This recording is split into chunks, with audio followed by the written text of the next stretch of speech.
Today we're covering what a reverse stitch is and when you do it. So in order to keep the thread in your fabric and from coming out from all the stress and tension that is put on it when you're wearing it, we have to secure the end.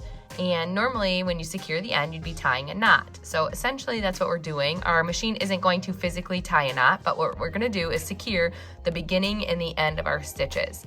So one of the ways to do that is to stitch backwards or go over your previous stitching line.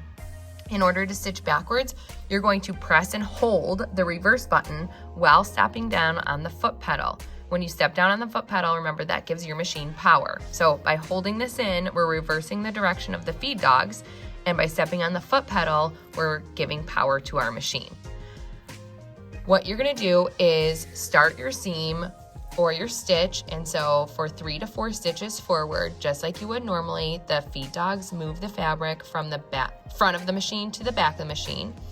And then after the 3 or 4 stitches, you're gonna stop and you're going to press and hold this reverse button, and it's going to change the direction of the feed dogs so that they now bring the fabric from the back of the machine to the front of the machine. So you're gonna do that for 3 or 4 stitches, and then you're gonna let go of the reverse button and stitch all the way down to the end of your seam. When you get down to the end of your seam, you need to secure the end of it so that our threads don't unhook from each other. So to do that, you're going to press and hold your reverse button for 3 or 4 stitches. Let go of the reverse button for 3 or 4 stitches. When you're sewing, it will look like this. Forward, back, forward,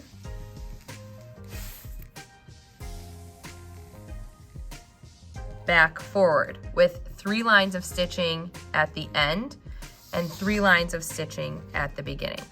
Let me show you what that looks like on the machine. Focusing on reverse stitching, I'm gonna place my fabric into the machine, lower my presser foot, take 3 or 4 stitches forward,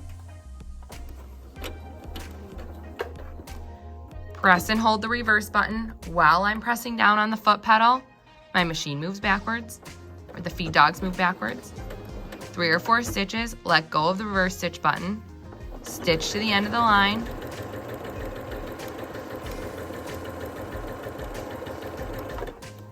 press the reverse stitch button, step down on the foot pedal, 3 or 4 stitches back, let go of the reverse stitch button, and end my stitch.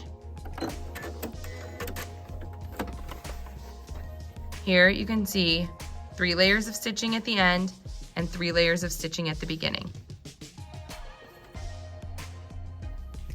By sewing over the stitch twice at the beginning and end, I've now secured the stitching